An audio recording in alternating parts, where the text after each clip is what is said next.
Buenos días. Bueno, en esta conferencia sobre el dolor me toca presentar al ponente, lo cual me resulta raro porque probablemente la mayoría de ustedes le conocen a él más que a mí, así que casi habría que presentarme a mí. Yo soy compañero de muchos años de él de la universidad, soy profesor en la Escuela de Enfermería y Fisioterapia, soy médico y soy amigo de Enrique y he seguido con él mucho de toda su intensa actividad en estos veintitantos años, desde que nos conocimos. Enrique tiene una enorme cantidad de títulos y méritos. Es fisioterapeuta, es licenciado en educación física, es especialista en medicina china, es doctor en ciencias humanas y sociales en la rama de ciencias de la educación. Mira que ha tocado campos no solo en lo científico, la fisioterapia, la educación física, sino en lo humanístico. Es doctor en ciencias humanas y sociales. Y ha tenido una amplia experiencia en la Universidad de Comillas, donde hemos dado clase juntos muchos años. Luego ha tenido una experiencia mexicana en la Universidad de Puebla, en la Universidad de Castilla-La Mancha, desarrolla una actividad activa actualmente en un centro de salud y por encima de todo de sus méritos docentes y de sus méritos profesionales es un gran compañero y gran amigo, y eso lo destaco más. La conferencia va a ser sobre el dolor crónico. El dolor crónico es un problema no resuelto dentro del campo de la atención sanitaria. Hay grandes problemas que no están resueltos, que estamos en ello, el cáncer, las grandes epidemias, pero uno de ellos, y no el menor, es el del dolor crónico, que padece con los años la mitad o más de la población, un enorme porcentaje de la población. Y el dolor crónico amarga la vida de las personas, frustra a los profesionales y tiene hasta su mortalidad, porque hay suicidios. Y es un problema mayor desde cualquier punto de vista, pero es un problema que tendemos a ignorar. Porque el dolor crónico no es un dolor que dura mucho tiempo. Es diferente de ese dolor agudo que tenemos una lesión, nos damos un golpe, nos duele unos días, más o menos. El dolor crónico no es ese mismo dolor prolongado. Para ese dolor tenemos medicamentos, hay tratamientos, varias escalas, tipos de medicamentos, lo controlamos más o menos.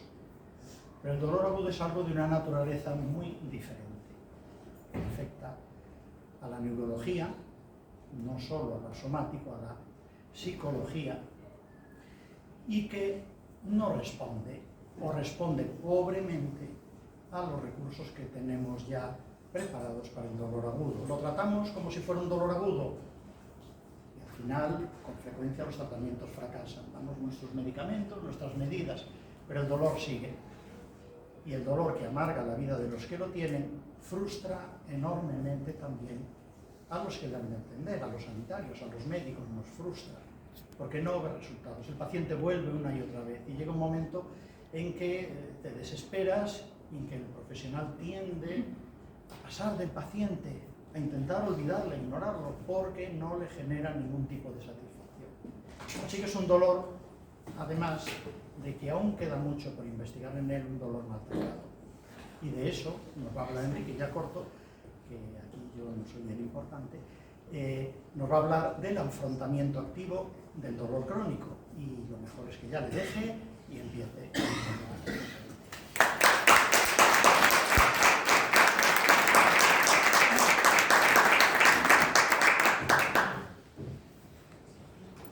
Bueno, pues buenos días a todos, a todas y muchísimas gracias por estar aquí. Espero que este rato que pasemos sea lo más interesante posible. Yo voy a presentar algunos aspectos que creo muy relevantes sobre el dolor crónico, pero me importa mucho que al final aquello que no haya quedado claro, cualquier aportación, cualquier experiencia, cualquier aclaración que pueda hacer, estaré encantado y creo que tal vez pueda ser lo más interesante de la charla, lo que luego pongamos en común. La idea de una charla sobre dolor crónico me viene dada por mi experiencia del día a día. Yo trabajo como fisioterapeuta en un centro de salud de la Comunidad de Madrid y básicamente es lo que estamos afrontando. Y como muy bien ha dicho Carlos, pues va viendo que solo parcialmente conseguimos resultados y seguramente la sensación es porque no llegamos realmente a las causas del dolor crónico. A partir de ahí se han iniciado un montón de estudios que ahora voy a pasar un poco a relatar, y esto ha llevado a un concepto y a un cambio de paradigma de afrontamiento del dolor crónico. Y ese es un poco el objetivo de la charla. Como muy bien ha comentado Carlos, el tema del dolor crónico es muy importante a nivel de la salud en el mundo. Y quien está tomando un poco la cabeza en la investigación de todo esto es Estados Unidos. Ahí, con datos publicados en la revista JAMA, que es la más prestigiosa científica médica en Estados Unidos, en datos de junio del 2021, hablaban de que más de 50 millones de personas vivían con dolor crónico, que viene a ser aproximadamente un 20% de la población en ese momento, y eso provoca un gasto anual estimado de 264.000 millones de dólares, es decir, un gasto mayor que el gasto que se emplea en tratamiento y prevención de temas como la diabetes o las patologías cardiológicas. Y como muy bien también ha comentado Carlos, lo que se ve es que no hay realmente un tratamiento efectivo para este problema, con lo cual se inician una serie de iniciativas legislativas para investigar realmente por qué están fracasando el tratamiento habitual del dolor crónico y qué se puede hacer para mejorarlo. En el caso concreto de Estados Unidos, están sufriendo, supongo que por los medios de comunicación lo verán o lo habrán visto, lo que llaman la epidemia de opiáceos. Es decir, hay una ingesta excesiva para paliar el dolor de fármacos opiáceos, con lo cual hay muchísima dependencia de esos fármacos y muchísimas muertes por sobredosis.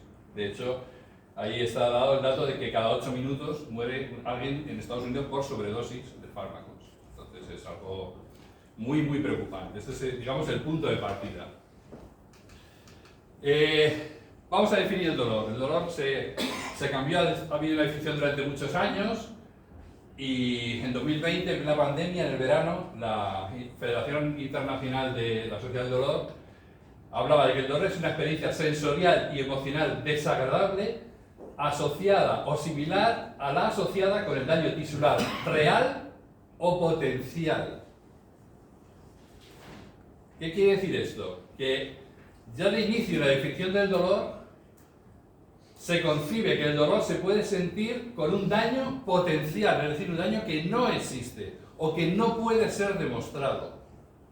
Entonces esto ya, ya se sabía, pero ya aquí queda totalmente reflejado el hecho de que se puede sentir dolor y no hay una lesión real, o por lo menos una lesión que se pueda detectar, lo cual es muy importante.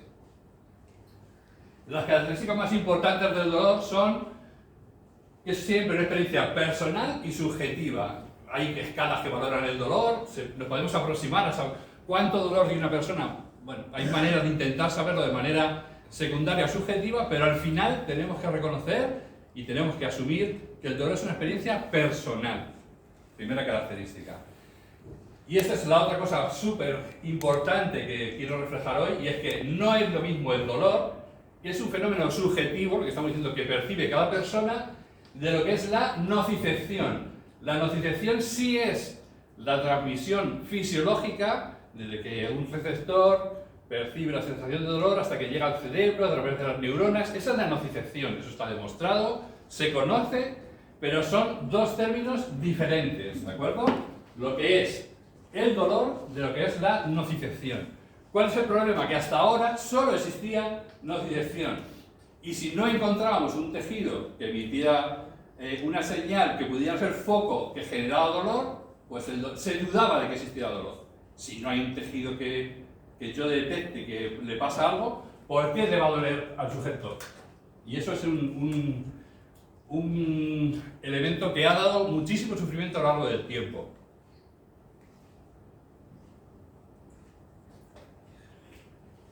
¿Cuál es el significado del dolor? ¿Para qué nos duelen las cosas? ¿Que es un castigo divino? Pues no. El dolor lo que hace es una señal de alarma para evitar un daño tisular. El dolor es positivo. De hecho, hay un síndrome de personas que no sienten dolor en absoluto y su supervivencia es muy baja. Si ponen una mano en la plancha de hacer la carne a la plancha, se la dejan ahí, porque hasta que no huelan la carne quemada no lo sienten. Entonces, suelen tener una supervivencia muy baja. Es decir, que el dolor en sí mismo es positivo. Es una respuesta adaptativa. Nos sirve para... Hay algo que me está haciendo daño, voy a dar una respuesta para evitar ese daño. Por lo tanto, en sí mismo, repito, el dolor no es negativo. Lo que ocurre es que luego el problema es cómo lo procesamos, pero en principio no tiene por qué ser negativo. Esta es la nocicepción. Y esto, cuando se habla de dolor, es lo que nos han enseñado siempre en las escuelas y en lo que se hace todo el énfasis, y prácticamente el problema es reducir el dolor a esto. Si reducimos el dolor a que hay, pues por ejemplo en la piel, hay un receptor, un estímulo doloroso en la piel o en algún otro tejido, esto se transmite por las neuronas aferentes, tienen conexión con el ganglio espinal dorsal, llegan a la médula espinal por la raíz posterior y ahí se produce una señal en que sube al cerebro la información dolorosa, hace una estación en esta estructura que se llama el tálamo, que hace un poco de filtro de todas las sensaciones que nos llegan, y si es relevante, esa sensación dolorosa llega a la corteza cerebral y ahí sentimos el dolor. De alguna manera, si nos pudieran cortar la cabeza y seguir vivos, no habría ninguna manera de sentir dolor. Aunque siguiéramos teniendo un estímulo potencialmente nocivo en la piel o en algún otro tejido, si el cerebro no llega a percibirlo, no hay sensación dolorosa. A partir de esta recepción, ahí llegan otra serie de informaciones y el cerebro hace una segunda fase, que es la fase aferente. Es decir, pone en marcha la respuesta, después de procesar qué es lo que tengo que hacer, pone en marcha una respuesta para evitar ese dolor. Entonces hay una señal que desciende por la médula, sale por la raíz anterior de la médula y, por ejemplo, pone en marcha una actividad muscular. Sí es cierto que no cuando reaccionamos automáticamente, existe también una respuesta automática que solo es medular. El estímulo en la piel llega a la médula espinal y sin que el cerebro tenga ni siquiera noción, se produce una respuesta. Eso, cuando algo es muy rápido, existe un sistema de protección sin siquiera ser consciente, o digamos la conciencia es posterior al estímulo. Pero bueno, el resumen de todo esto es que la transmisión del dolor, toda esta parte neurológica, es la nocicepción, que es importante, que hay que tenerla en cuenta, pero que es una parte del dolor, mientras que antes era todo. Cuando se habla de las dimensiones del fenómeno doloroso y al paciente le preguntas cómo es su dolor para saber qué características tiene, lo cual va a ser muy relevante para distinguir tipos de dolor, se habla de la cronología, es decir, en el momento en que empezó, qué circunstancias tenía y desde entonces, desde que se empezó a sentir dolor hasta este momento, cómo ha evolucionado, si el dolor ha ido en aumento o ha ido disminuyendo, si es un dolor constante, etc. Se habla de la intensidad, que por supuesto, como hemos dicho, es totalmente subjetiva. La intensidad, normalmente hay la escala más famosa, es una escala que se llama analógica digital, en que se dice 0 es cuando el paciente no tiene en absoluto ningún dolor y 10 es un dolor insoportable. O sea, y el paciente te dice el grado de dolor que tiene. A eso se suma la información sobre la descripción del dolor. Hay dolores que el paciente lo siente como un pinchazo, hay dolores que son sordos, hay dolores que son quemantes, hay dolores, y es muy importante el lenguaje que utiliza el paciente para definir su dolor, digamos, de manera cualitativa. Ya no es cuantitativo, que será la intensidad, sino cualitativo, cómo lo describe. También es muy importante porque da mucha información de ese dolor. Por supuesto, la localización, hay dolores que son localizados de manera absolutamente aguda, y, o sea, muy localizada, que puedes pintar un punto y vuelves a testar y el dolor está ahí, y si te desplazas 2 centímetros ya no es el mismo grado de dolor. Y hay dolores que son sordos, hay dolores que me duele el hombro, pero no podría decir exactamente en qué zona, ¿vale? Y por último, muy importante, es la investigación de qué circunstancias son agravantes y atenuantes del dolor. Qué circunstancias, desde los fármacos a pues es agravante pues, si me tumbo, o si es agravante si camino, o es agravante si me quedo en reposo, o lo que sea, o una fase del ciclo menstrual. Entonces también tenemos que investigar para tener un conocimiento profundo del dolor del paciente ese tipo de circunstancias.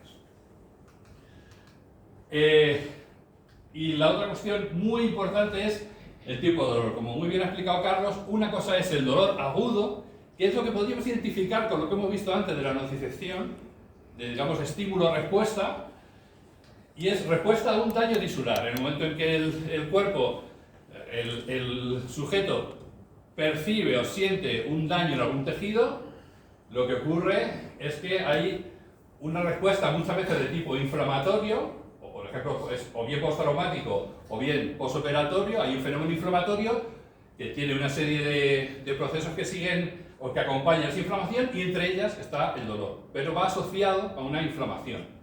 O también hay dolores asociados, por ejemplo, a un cólico nefrítico, que sí hay realmente una identificación muy clara de la causa del dolor. Esto es el dolor agudo. Pero luego tenemos el dolor crónico, que en principio se define como un dolor que dura más de 6 meses. En algunas ocasiones, pese a que el dolor se persista en el tiempo, sí podemos identificar una causa que puede ser que genere ese dolor, como puede ser el dolor oncológico, ¿vale? Si hay una masa tubular en una zona, eso, y la masa sigue ahí, puede ser que durante mucho tiempo genere dolor.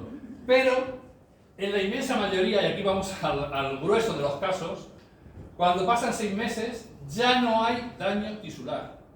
Lo que provocó en un principio ese daño ya no existe después de 6 meses. Pero el cuerpo tiene una enorme capacidad de regeneración. Entonces, cuando pasa el tiempo, y además solemos tratarlo, ya el tejido está reparado, o prácticamente reparado, pero el dolor persiste. Este es el punto importante. ¿Qué ocurre en el organismo para que, si ya no hay una lesión que podamos detectar, el sujeto sigue sintiendo dolor? Y esta es la respuesta.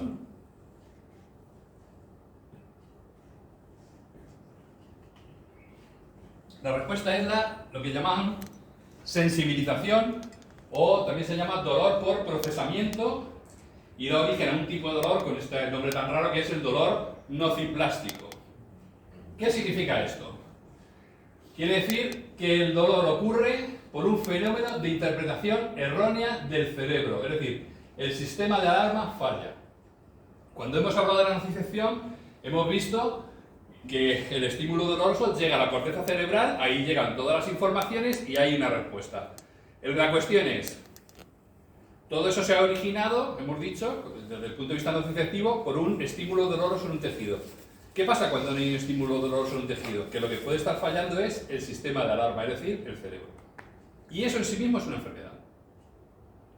Si lo que falla no hay una lesión, sino que el sujeto sigue percibiendo ese dolor cuando no hay lesión, es el sistema que integra toda la información el que está fallando, por motivos que ahora vamos a intentar acercarnos a ellos. Está absolutamente documentado que este fallo del sistema de alarma, este fallo del cerebro, se ve favorecido por experiencias propias, es decir, a medida que el sujeto sigue permaneciendo en una situación dolorosa, va generando un patrón, como todo, igual que aprendemos a montar en bicicleta, el dolor tiende también a persistir. Todo lo que hagamos de manera continua, todos los hábitos, son redes neuronales que tienden a activarse. Entonces, quien tiene dolor y por la razón que sea, sin entrar en la causa, lo sigue percibiendo durante mucho tiempo, tiene más tendencia a seguirlo sufriendo. La kinesiofobia. Hablando de dolor provocado en el aparato locomotor, cuando el sujeto aprende para protegerse, que es muy lógico, a no me muevo, es decir, kinesiofobia, si me duele un hombro, lo que voy a hacer es protegerlo. Como me duele cuando lo muevo, voy a no moverlo. Eso es lo que, de manera natural, el cerebro, no muevas el hombro porque te va a doler. Eso en fase aguda puede tener su sentido. El problema es cuando ya no hay lesión en el hombro y se sigue con esa kinesiofobia. El catastrofismo, es decir, la tendencia de determinados patrones de individuos que lo que tienden a pensar es cualquier dolor que tengo responde, es una sobredimensión del dolor y de sus causas. Esto es una catástrofe. Entonces, eso tiende a perpetuar estos patrones de percepción del dolor y su persistencia. Estados como la depresión, la ansiedad, la hipervigilancia, que es el sistema por el cual constantemente, cuando tengo una zona que me duele, estoy testando constantemente si me duele o no. Estoy pensando 24 horas al día si ahora me duele, si es una rodilla, si ahora me duele, a ver si la puedo doblar, ahora me duele un poco menos, estoy un poco mejor, dentro de 20 minutos miro otra vez, pues ahora parece que me duele otro poco, me toco. Pacientes que te dicen, me llama mucho la atención los pacientes que dicen, no me duele, pero si me toco así fuerte, sí. Digo, pues no, intente no tocarse. Pero eso lo que detecta es una hipervigilancia. Todo su foco diario está en el dolor y en la patología que tiene. Eso favorece el dolor por procesamiento. O la baja sensación de autoeficacia, ligada a las experiencias previas. O sea, yo tengo un dolor, he hecho tratamiento farmacológico, he ido a 14 fisios, me he puesto todas las cremas y estoy fracasando y siento que no hay nada que me vaya a quitar este dolor. Eso, obviamente, favorece el dolor por procesamiento. Y aquí llegamos a un punto clave. En el sistema sanitario, ¿cómo tratamos el dolor crónico? Pues una vez más, como ha explicado Carlos, fenomenal, igual que el dolor agudo. No hay ninguna diferencia. Si a alguien le duele un hombro porque tiene una tendinitis y se ve claramente que hay una tendinitis aguda vinculada a una inflamación, se le dan fármacos. Cuando eso pasa a los 6 meses, aunque claramente no se ve esa inflamación, se le dan fármacos también. Entonces la gente se atiborra de fármacos porque es la única respuesta que en principio podemos dar. ¿Por qué? Porque seguimos conceptualizando esto que estoy contando aquí. Es conocido, no es algo que yo sea un investigador que ha llegado a ello, se conoce, pero no se le da ninguna importancia en el sistema sanitario actual. Entonces, la única importancia es el concepto del dolor como fenómeno nociceptivo, y lo que estoy intentando hacer es que el paciente no sienta dolor. No me voy a preguntar por qué lo siente, sino intento que no lo tenga. Y ahí termina la función del sistema sanitario. Entonces, el punto que hay que cambiar es, pues, si muchas personas no tienen dolor porque haya un tejido que esté generando ese dolor, ¿por qué lo sigo tratando así? Pues esa es la cuestión. Y esa es el sentido de esta charla. Y ahora llega un punto en que digo, bueno, es posible que entre los presentes haya personas que estén pensando, a ver, ¿qué me están contando? O sea, entonces, el dolor que yo tengo no existe, no me duele, me lo estoy inventando. ¿No? Podría parecer que lo que estoy diciendo es esto. El dolor no es tan subjetivo, algo duele y ya está, duele. No hay que darle más vueltas. Me duele y si me duele por algo será. Yo entiendo perfectamente esa pega que se puede poner, ¿no? Y es porque estamos totalmente orientados y educados a que solo existe el dolor. Si algo duele es porque algo hay. Y justamente el sistema sanitario en lo que se esfuerza hasta la saciedad es en buscar el tejido. Es decir, alguien viene con un dolor desde hace un año y si no lo han visto en una resonancia, lo han visto en le hacen una ecografía y si no le hacen otra prueba y si no 14 pruebas buscando el origen del dolor sin considerar que a lo mejor no hay un origen tisular, que a lo mejor el problema es del procesamiento del dolor. Y ese es el punto. Porque además alguien dirá, bueno, a ver, eso está muy bien, pero es que a mí me han dicho que vamos a centrarnos en las lumbalgias, porque la imagen va a ir sobre lumbalgias, ahí que tengo un dolor lumbar crónico, es que a mí me han dicho que tengo una hernia. Entonces ya está, tengo una hernia, ya hay algo que justifica mi dolor, ¿no? Pues no. Un grupo de investigación se dedicó a hacer pruebas resonancias a personas, resonancias de la zona lumbar, a sujetos sin sintomatología. Que no les doy la espalda para nada. A esos son, contrariamente a lo que lógicamente se hace en el sistema sanitario, metieron a un montón de gente, a cientos de personas, sin dolor lumbar, a hacerse resonancias. Resultado. Y por favor, esta hoja la tengo fotocopiada en la mesa de mi despacho. Porque es que todos los días lo mismo. Entonces, resultado. En este eje, edades de 20 a 30 años, de 30 a 40, de 40 a 50, de 50 a 60 y mayores de 60 años. Y estos son porcentajes de población. La barra morada es artrosis lumbar. 100% de los sujetos mayores de 60 años asintomáticos tienen dolor, o sea, tienen artrosis lumbar.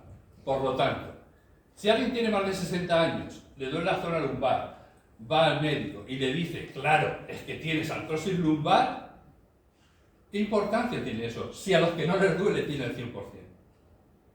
¿Para qué hacemos una radiografía a alguien mayor de 60? De manera generalizada, por supuesto, alguna persona puede estar justificado, pero ¿para qué por protocolo se hacen pruebas a todo el mundo?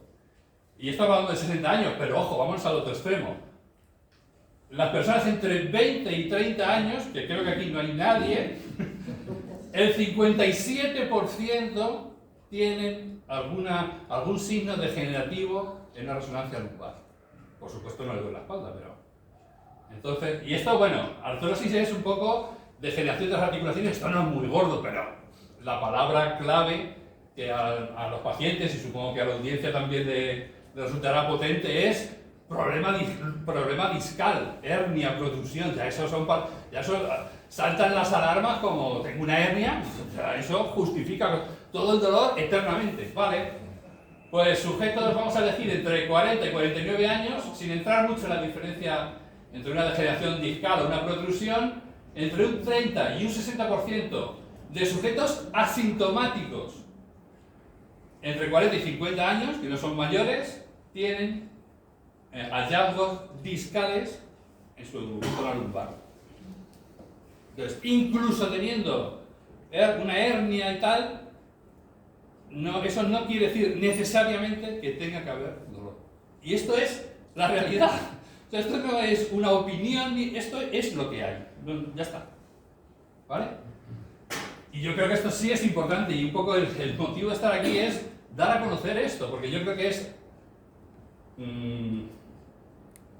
algo que debe aliviar, porque ya no es tan importante pensar tengo una lesión, me la han detectado, porque encima las hernias por suerte en un porcentaje desaparecen, pero la artrosis no. La artrosis, lo que tengas hoy, mañana va a estar peor con total seguridad. Entonces, si alguien piensa y tiene la creencia de que me duele la espalda porque tengo artrosis, pues ya está. Y encima me la han enseñado, y mira, me la han enseñado así, que aquí lo ves, que este disco tal, pues entonces ya estoy condenado. ¿Cómo actúa el cerebro con respecto al dolor? Ya lo hemos dicho, el cerebro es un sistema de protección frente al dolor, es algo súper lógico. Los animales cojean, al perro de la patita no apoya la pata, eso es lógico. Pero fíjate que el perro al final la apoya, y nosotros no. Y lo segundo muy importante es que el cerebro, y no solo en el dolor, en todo, actúa realizando constantes predicciones. Nosotros funcionamos al 100% haciendo predicciones. Yo bajo la escalera de mi casa sin mirar, porque me imagino que no va a haber una grieta. Yo voy por la calle y viene un coche y estoy en un paso de cebra y doy por hecho que no va a acelerar y me va a embestir, porque estoy haciendo predicciones de que la gente no suele hacer eso.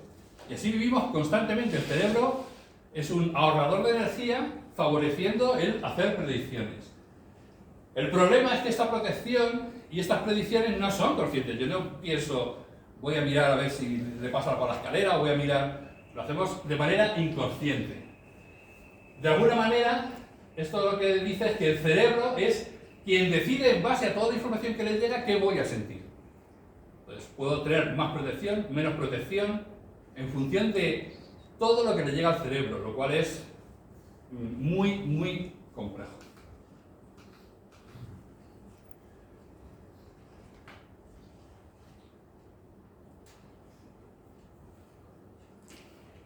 Y este es lo que suele ocurrir, los dos caminos que hay cuando hay una lesión.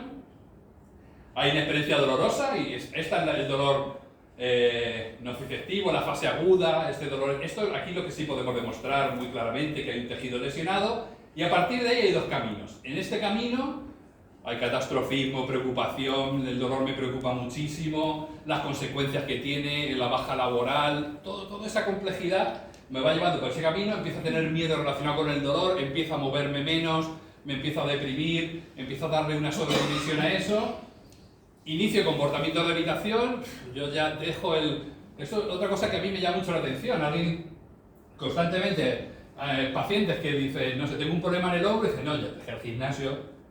¿Y por qué has dejado el gimnasio? ¿Por qué no montas en bici? No, porque ya hay el dolor, aunque se perciba en una zona, genera discapacidad, y eso lo ves en el día a día. Entonces empieza un comportamiento de evitación, con lo cual hay problemas de desuso, depresión, discapacidad, y esto es un círculo vicioso. Le vamos a dar, según persista en el tiempo, le empezamos a dar vueltas, y cada vez más comportamiento de evitación, cada vez más desuso, cada vez más... y eso, 1000 vueltas. Pero hay otro camino. Tengo una experiencia dolorosa y digo, bueno, pues me ha pasado esto, ¿qué vamos a hacer? Me duele, pero en la medida de lo posible me tengo que recuperar. Y voy a hacer todo lo posible día a día por recuperarme, respetando el dolor, porque nadie quiere sentir dolor, pero bueno, ¿por qué no voy a moverme? Voy a ver hasta cuándo me puedo mover, hoy y mañana y pasado y al otro, y voy a llegar al máximo y voy a no tener ese miedo al dolor. Eso es una estrategia de confrontación y permite la recuperación. ¿Qué es lo que ocurre?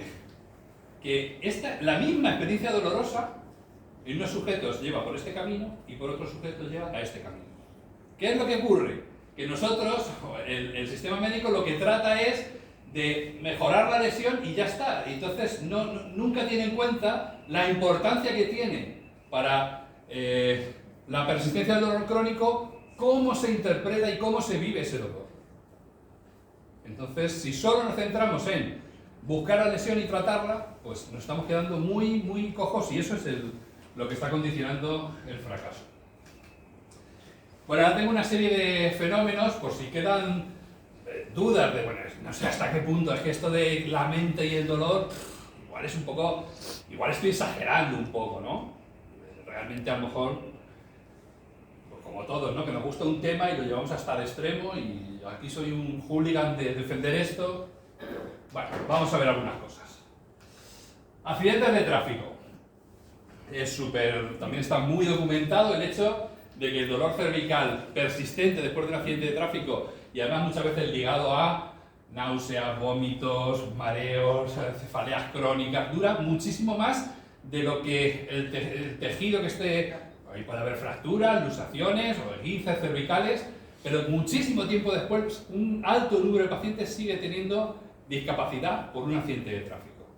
Y bueno, es que es muy grave que un accidente de tráfico pues lo genera el accidente. Pero resulta que están estos señores que les encanta comprarse coches de segunda mano y estrellarlos, y no tienen un accidente cervical. Todos los domingos se juntan y tienen docenas de accidentes, y está absolutamente documentado que estos sujetos rara vez tienen dolor, ni se tienen que poner un collarín, ni nada. Bueno, si yo he tenido uno que a lo mejor tampoco fue tan fuerte y sigo con molestias después de un año, y estos sujetos están todo el día haciendo esto, y no todo el día, o lo hacen muy frecuentemente y acumulan traumatismos en que, por supuesto, la zona cervical se ve sometida a un traumatismo y no les pasa nada, ¿por qué será? Un caso muy clásico que apoya toda esta serie de conceptos es el de un trabajador en el Reino Unido que tiene tan mala suerte que pisa un clavo y el clavo le atraviesa por completo el calzado. Entonces, bueno, pues, podéis imaginar el sufrimiento, los aullidos. Lo trasladan inmediatamente al hospital, ahí ya le van poniendo sedación. En el hospital le retiran el calzado y el clavo no le había atravesado el pie, se le había quedado entre los dedos. ¿Esto pensáis que es real o que no es real? Es real. ¿Vale? Eso está descrito. El sujeto no le había pasado absolutamente nada, pero predicción. Él ve, ha pisado un clavo, ha sentido que ha pisado, y el clavo sale por aquí, y él predice, me acabo de atravesar el pie. Ya está. Y es lógico, o sea, no tiene nada extraño. Más. Esto estamos súper acostumbrados. Dolor en situaciones extremas. ¿A cuánta gente en una situación, siempre ponemos este ejemplo, ¿no? Te persigue un león, tú corres, te caes, tienes un esguince y tú sigues corriendo, pero vamos, que sigues corriendo. El cerebro dice, a ver, no es el momento de que percibas dolor, es el momento de que corras. Entonces, luego ya si eso lo percibes. Oh, pues si es tan objetivo que la distensión del ligamento genera dolor, ¿cómo puede ser eso? Porque es posible. Más. deportistas que llevan al extremo su rendimiento juegan con lesiones que a cualquier ser humano le provocaría un dolor tremendo y llegan a tener un rendimiento máximo con aparentemente una lesión diagnosticada y con dolor. ¿Cómo hacen eso? Hombre, en base a motivación, también por la pasta que se mete en el bolsillo, o sea que está bien. Lo que quiero decir es que la pasta, la recompensa, inhibe el dolor. Ya está, esto ocurre, no es una opinión, lo inhibe. Estos casos en que en la guerra, gente a quien de pronto tiene un brazo colgando medio arrancado y han andado no sé cuántos kilómetros y no sé qué, eso es algo habitual. La supervivencia inhibe absolutamente el dolor. Es decir, ¿la información nociceptiva está llegando? Por supuesto. ¿Qué hace el cerebro? Le llega y dice, mejor vamos a inhibir la sensación de dolor, vamos a hacer otras cosas. Voy a mandar impulsos para correr o para ayudar a un compañero o para lo que haga falta. Y otro caso muy típico es los poquitos casos que hay en el mundo de ataque de tiburón a los surfistas. Que a lo mejor les dan una dentellada en que les amputan una pierna o les arrancan y ellos solo sienten hasta que salen del agua como si el tiburón lo hubiera empujado. Pero la situación de peligro hace que, bueno, siento el empuje, no siento dolor y cuando salen están, pues, tienen un brazo, una pierna destrozados por completo y ¿cómo puede ser que no sienta dolor? Porque el dolor no es solo nocicepción. Todos estos fenómenos que son muy lógicos y bueno, que sabemos que son así, contribuyen a decir, bueno, pues entonces es que realmente el tejido importa, pero hay muchas más cosas que importan. Y luego ya el extremo, la estrella para justificar este tipo de visión, este nuevo paradigma, es el dolor en miembro fantasma. Los sujetos amputados, absolutamente descrito en la literatura científica, que siguen sintiendo durante un tiempo, normalmente no es permanente, bueno, no suele ser permanente, pero durante un tiempo siguen sintiendo dolor, tacto y todo tipo de sensaciones después de que la parte no existe. Y no solo dicen, me duele el brazo, es que te dicen, me duele el dedo meñique. Y desde el codo para abajo no hay nada. Y es así, lo sienten. Entonces, ¿qué quiere decir eso? Que no toda sensación, y aquí ya es más amplio que el dolor, no todo lo que sentimos es debido a estímulos objetivos que están ocurriendo. Hay mucho más. Entonces, la conclusión es que el dolor está ligado al contexto. Y eso es lo más importante, yo creo que es la frase de la charla. El dolor está ligado al contexto y no solo busquemos el tejido lesionado y a ver cuánto está lesionado, ni mucho menos. Eso hace que un corte profundo en el dedo pulgar de alguien, pues si le pasa a este sujeto, seguramente se va a poner una tirita así y ni se acordará al día siguiente de que tiene un corte. Él va a hacer su vida y ya está. Pero si le pasa a Ara Malikian, seguramente lo va a llevar fatal, va a incidir un montón en su vida, va a estar muy preocupado, va a estar todo el día mirando el dedo a ver si cicatriza o no. No tiene nada que ver la misma lesión en una persona y en la otra. Por otra parte, algo muy interesante que también se está investigando, todo esto viene refrendado por un montón de estudios que está viendo de las neurociencias, etc. Hablamos, todo lo que estamos hablando hasta ahora es dolor físico, dolor nociceptivo, pero ojo, que se han hecho experimentos que correlacionan el dolor físico con el dolor emocional, y bien llamado dolor. Porque lo que se ha demostrado es que a los mismos sujetos, sometiéndoles a un estímulo nociceptivo que genera dolor físico y a la vez haciéndoles rememorar o colocándoles en una situación en que tengan que pensar en una circunstancia de su vida que ha sido especialmente dura desde el punto de vista emocional, lo que se ha visto en resonancias es que las zonas que se activan en el cerebro son las mismas. En el dolor físico y en el dolor emocional. Es decir, que un dolor emocional, un trauma psíquico o algo que vivamos de manera desadaptativa genera una reacción en el cerebro similar al dolor, similar o digamos que genera en las mismas zonas que el dolor físico.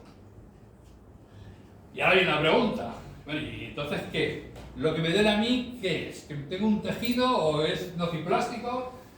Mirad, lo primero que hay que hacer si alguien tiene un dolor de larga duración es ir a su médico y ver si efectivamente ese dolor puede estar justificado por fracturas, por luxaciones por tumor, por infección. O sea, evidentemente ya hemos dicho que puede haber circunstancias en que un elemento físico pueda ser origen de un dolor incluso en el largo plazo. Entonces esto es lo primero que tenemos que pensar. ¿Hay algo en la zona que pueda estar generando el dolor? Y esto es lo primero que hay que detectar.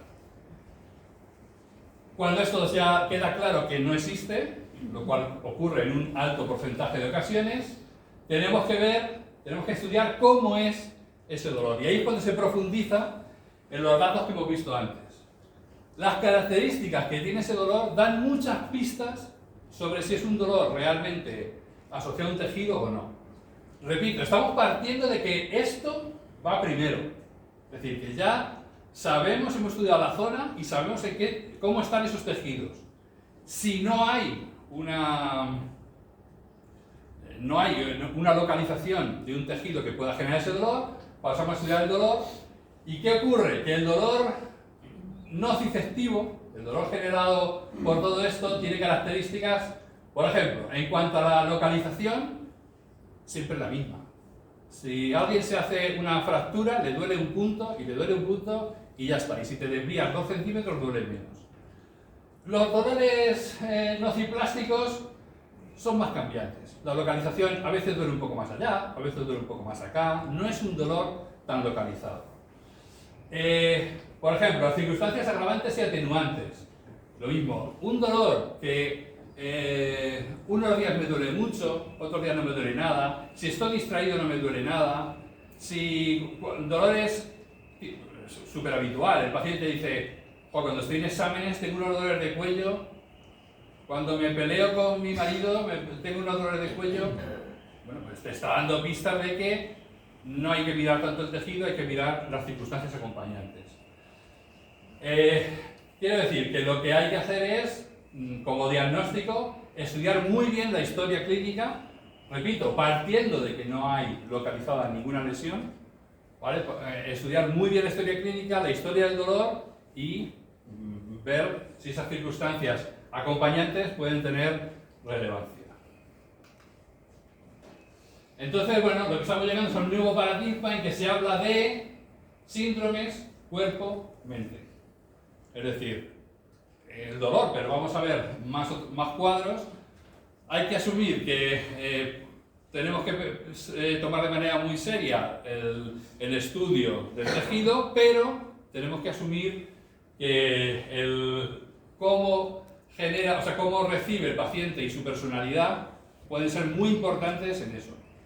Ejemplos, pues dolores de cabeza, pero también migrañas, fenómenos vertiginosos, mareos, este tipo de fenómenos de personas que se marean en unas circunstancias sí, en otras no, pues después de hacer un estudio de otorrinolaringología, de pares craneales, neurología, si todo está bien, hay que pensar en este tipo de fenómenos de procesamiento, cómo procesa. La estrella de todo esto es la fibromialgia y la fatiga crónica. Son fenómenos muy prevalentes durante mucho tiempo, como solo había el otro concepto, eran personas a que al final se les derivaba al psiquiatra porque se lo estaban inventando. Como yo no estoy viendo, no hay una prueba que diga tiene fibromialgia, pues como yo no soy, yo en teoría el sistema sanitario lo sabemos todo y no veo nada, pues te lo estás inventando. Ya por suerte está muy bien definida, pero evidentemente la fibromialgia y la fatiga crónica, los aspectos biopsicosociales tienen mucha relevancia en el abordaje de esta patología. Fenómenos digestivos como colon irritable, dolores estomacales, determinadas intolerancias alimentarias, lo mismo, están muy vinculadas con fenómenos de procesamiento.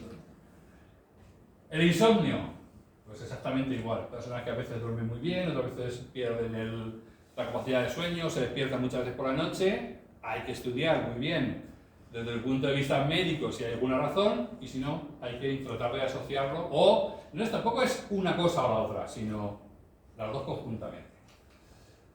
Y también una serie de dolores faciales, el bruxismo, las personas que tienden a apretar mucho la mandíbula, sobre todo por la noche, que hay determinadas férulas, pues también muchas veces van asociadas a errores o lo que tenemos que centrar es en la alarma, en el sistema de alarma, en el cerebro.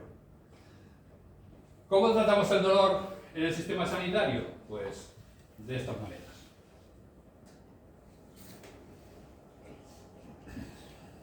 La primera idea es, bueno, yo conozco que hay una vía del dolor, voy a intentar modularla o incrementar el umbral del dolor. Es decir, voy a jugar con la vía neurológica. Entonces puedo modular la vía del dolor, o bien con fármacos, o en fisioterapia, pues con calor, con electroterapia. Intentamos que la sensación, el estímulo llegue, digamos, intentamos no cortarlo, pero modularlo para que sea menor, el estímulo que llega. Cuando eso fracasa, pues hay vías quirúrgicas o bloqueos nerviosos en que directamente veo por dónde llega, digamos, dónde está la carretera por la que sube el estímulo doloroso, la corto y ya no percibe el dolor. Eso estaría bien si no existiera el fenómeno del miembro fantasma, pero bueno. Y lo que no llegamos en el sistema sanitario, y es en lo que estamos, es ¿por qué no nos preguntamos sobre la causa del dolor? ¿Por qué no de verdad nos preguntamos por qué a esta persona le duele? Pero seriamente. Pues este es el reto del sistema sanitario. Si haciendo una revisión sobre, un resumen de una revisión sobre qué nos dicen los estudios científicos sobre la eficacia de los medios que tenemos del dolor crónico. Pues mirar, poca evidencia, el reposo tiene muy poca evidencia de eficacia, la electroterapia y el masaje, y soy fisioterapeuta, tienen muy poca evidencia de eficacia. Estamos hablando de dolor crónico, otra cosa es el dolor agudo, sobre el dolor agudo es más fácil. Pero el dolor crónico, tratado solo con electroterapia, masaje, yendo al fisio a que te haga técnicas pasivas de este tipo, pues resultados con poca evidencia. Mejorías a corto plazo que no se mantienen en el tiempo, bueno, pues los fármacos tienen más evidencia, determinados fármacos, y en el caso de fisioterapia, la terapia manual, es decir, ya el abordaje en que movilizas, estiras al paciente, etcétera, bueno, ya tiene una mejor evidencia, pero un poco a corto plazo. Y a largo plazo, lo que está claro es que lo que más influye, lo que más puede tratar el dolor crónico del aparato locomotor en concreto es el movimiento activo, es decir, un cambio de hábitos del sujeto y un enfoque multidisciplinar en que puedan intervenir otros profesionales, pues como el trabajador social, como, es decir, mejorar un poco la condición biopsicosocial del sujeto. Eso es lo que tiene más evidencia en el tratamiento del dolor a largo plazo. Otra cosa que se ha investigado es, bueno, si yo tengo una serie de pacientes que tienen, poniendo el ejemplo antes, dolor lumbar, dentro de un año, ¿qué es el factor? Esto es un estudio también muy famoso. ¿Qué es lo que me permite saber cómo estarán dentro de un año una serie de pacientes? Se plantearon, bueno, pues los que ahora tengan una lesión objetiva más grave estarán peor dentro de un año. No. Dijeron, bueno, pues les preguntamos a los pacientes cuánto les duele ahora y a los que más les duela estarán peor dentro de un año. Tampoco. ¿Quién estaba mejor dentro de un año o peor? ¿De qué factor dependía? ¿Quién mantenía más sus hábitos de vida independientemente del dolor que tenga? Los que en ese momento, me duela o no me duela, intento mantener mi vida, esos son los que dentro de un año van a estar mejor. Aunque estén fatal, aunque les duela muchísimo, no depende de eso, depende de su actitud, del afrontamiento, de sus habilidades. Entonces, la idea de todo esto, este nuevo paradigma y esta nueva concepción, lo que intenta es, pues, si el ser humano es complejo, y siempre es cierto que se define en las facultades y todo como la parte biológica, psicológica, social, sí, se define, pero luego al final todo es bio. Quitando en sitios como Noruega, que puedes ir al médico de atención primaria y que te recete, váyase usted, pero recetado, este fin de semana se va usted al campo, y él vuelve el lunes. Pues eso en Noruega se hace, y a lo mejor en España algún día también. Pero a día de hoy pues somos bios. Bios no son los médicos, sino los fisios somos bios. Pues bueno, lo que se trata es de integrar, es decir, de abordar la solución desde distintos puntos de vista simultáneamente. Esta es la clave. Por un lado, hábito de actividad física, ya por todos archiconocido. El tener un hábito de actividad física es un protector del dolor crónico muy claro.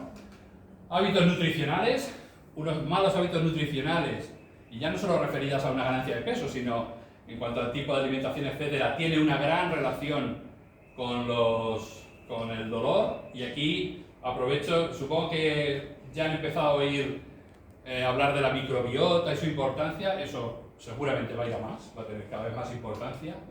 Por otro lado, muy importante, aunque esto ya no es sistema sanitario, es sistema social o la sociedad o como lo quieran ver, los hábitos de relación. Es súper importante en la salud y en relación con el dolor. Pues pues cómo sean tus relaciones personales, con tu familia, con tus amigos, en el trabajo, etc. Y, por otra parte, qué habilidades de gestión emocional tenga la persona. Esto es lo interpersonal, por así decir, y esto es lo intrapersonal. Mientras no haya un buen equilibrio intrapersonal, interpersonal, una alimentación y una actividad física más o menos adecuadas, pues tenemos un problema. Sobre todo cuando uno de estos 4 pilares está muy desequilibrado, favorece mucho el hecho de que si tengo un dolor, el gestionar mal el dolor. Entonces, todo un poco, la cuestión de esto es, ¿qué es más importante o es muy importante el dolor crónico, cómo lo gestionamos y no tanto cuál es la sesión que tenemos? Bueno, como fisio y como es lo que hago todos los días, si pienso en ejercicio de cara al dolor crónico, importante que esté pautado por su fisioterapeuta e individualizado. Hay mucha gente, me he metido en internet, he visto unos ejercicios y los hago. Eso no debe ser así. Siempre tiene que haber una pauta individualizada. La carga de trabajo siempre tiene que ser progresiva para evitar la kinesiofobia. O sea, alguien que no se mueve no puede empezar de la noche al día a empezar a moverse un montón. A lo mejor solo tiene que salir a la calle, andar 5 minutos y eso es suficiente. Lo importante es el hábito. ¿Vale? Pero no podemos dar saltos en esto. Tiene que ser una carga progresiva. Otra cosa muy importante, no existen actividades prohibidas. Otra cosa que es muy habitual es el decir, le duele usted la espalda, no cargue peso. Le duele usted la rodilla, no suba escaleras. Entonces, eso hay que evitarlo. Todos podemos hacer todo si sometemos a lo que hemos dicho antes de la carga progresiva. Por supuesto, aplicando el sentido común. Y otra cosa importante es, yo cuando me preguntan, ¿qué es mejor? ¿Nadar o correr? Y digo, ¿a ti qué te gusta más? Nadar. Es mejor nadar. Si es lo que vas a hacer de manera natural, nada. Para mí es mucho más importante eso que decir, no, en tu caso lo voy a estudiar y es mejor correr. Y esencial la continuidad. No es un programa, no es algo que hagamos o como un régimen que se hace 2 meses, no. Es algo que tenemos que cambiar de hábitos y de modo de vida. Eso es lo que al final tiene impacto sobre el dolor crónico. Y en el caso de la actividad física, no limitarse al ejercicio pautado, ir al gimnasio, salir a caminar, lo que hagamos, o una tabla de ejercicio en casa, sino incrementar también los hábitos de actividad física, o intentar subir un poco más escaleras cuando sea posible, movernos un poco más, tratar de coger menos el coche, ese tipo de cosas son también muy, muy importantes. Bueno, son 2 chistes que también a veces hasta los tengo en la consulta. Bueno, le dices al paciente, está muy mal, entonces el paciente te contesta, qué horror, qué mal estoy. Y bueno, pero espera, hay una solución, realmente con actividad física, tal, todo esto que estamos contando, y muchas veces te dice, pues es que yo no, o sea, me quedo con el dolor, o sea, me da igual. Entonces, llegados a ese punto que llego muchas veces, digo, pues es que me parece bien, si aguanta más el dolor que eso, lo que ocurre es, y viene referido a este segundo chiste, es que yo estoy sentado ahí. Yo intento contar a la gente que tengo delante, en mi caso los pacientes de la atención primaria, es que la verdad es incómoda, es que yo no te voy a vender. Muchas veces vienen con la expectativa de, y lo dicen incluso con su lenguaje, ¿no? Vengo a que me quites este dolor. Digo, sí, me lo voy a llevar yo a mi casa. Entonces digo, no funciona así. Yo te voy a explicar cómo funciona. Y a partir de ahí, yo entiendo que hay gente a quien no le molesta tanto como para cambiar los hábitos. Pues fenomenal. Pero la realidad es que la paciencia, la disciplina, la constancia, eso es lo que tiene impacto. Y pues eso, la cola es, qué pereza, yo es que quiero que no me duela y además no me digas que tengo que hacer muchas cosas. Yo, qué crema hay, qué pastilla hay, cuál es el fisio mágico que te va a quitar el dolor, no sé qué, pues eso es lo que muchas veces buscamos. Y yo, como no soy fisio mágico, pues me tengo que sentar ahí a contar lo otro. Entonces, bueno, claves en todo esto.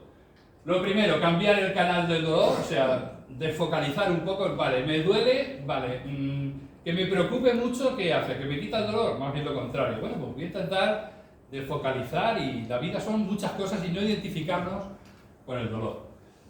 Ser positivo y realista, claro, otro tema es el tema de las expectativas. Casi yo digo, bueno, me voy a sentar aquí delante del personal sanitario que sea, me lleva doliendo 5 años, vamos a ver si en una semana esto puede resolverse. Ya el punto de partida es catastrófico, vamos fatal. O sea, vamos a tener otra perspectiva, porque seguramente con otra perspectiva vamos a trabajar mucho mejor. Lo que hemos dicho, hábitos de actividad física, Otra cosa súper importante es la gestión del estrés. Vivimos en una sociedad cada vez más estresada y yo creo que algo que tendríamos que institucionalizar desde la educación son técnicas de relajación, de meditación, cada uno lo que le guste, eso, relajación, meditación, respiración, pero eso tiene que ser, igual que yo creo que esto ya más o menos en la sociedad lo tenemos metido, esto lo tenemos que terminar metiendo, pero desde los niños pequeños. O sea, tiene que ser esencial que cada día nos resolvemos un rato para nosotros mismos, para hacer lo que nos dé la gana y estar con nosotros mismos, lo intrapersonal. Estamos viviendo en lo interpersonal, no digamos ahora con las redes sociales, y ya está, y nos olvidamos de que es que el único que me acompaña toda la vida soy yo. Por supuesto, los hábitos de relación y la palabra clave es la persistencia. Yo a los pacientes muchas veces les digo, tienes que ser más pesado que tu dolor. ¿Tu dolor es muy pesado? Pues tú más. Y con esa visión de, pues yo voy a seguir y me da igual, y si me duele voy a seguir, y si me duele más voy a seguir, y con sentido común, pero voy a tirar para adelante sea como sea, pues al final la posibilidad de éxito es muchísimo mayor. Panaceas no hay, pero por ahí va el tema.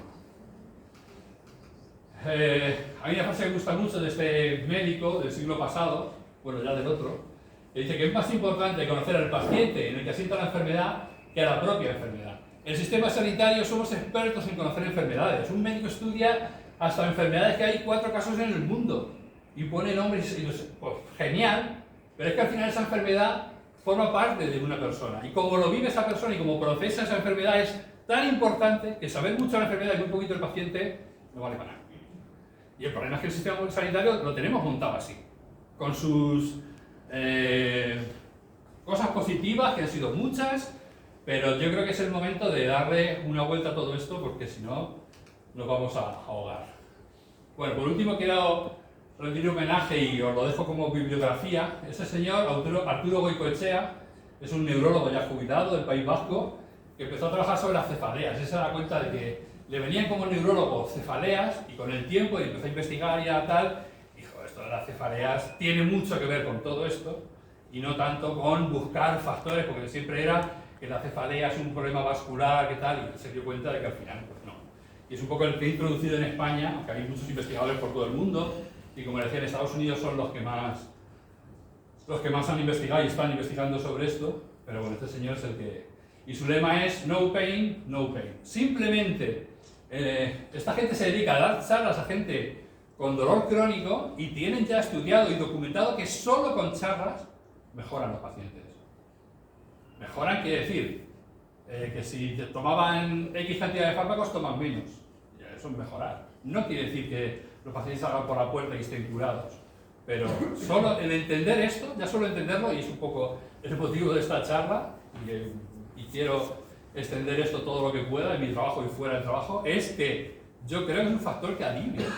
Es decir, bueno, que no es tanto pensar que tengo una condena, sino que tiene mucho que ver con lo que yo haga con eso. Muchísimo que ver. Entonces yo creo que es una muy buena noticia. Bueno, por último, nada.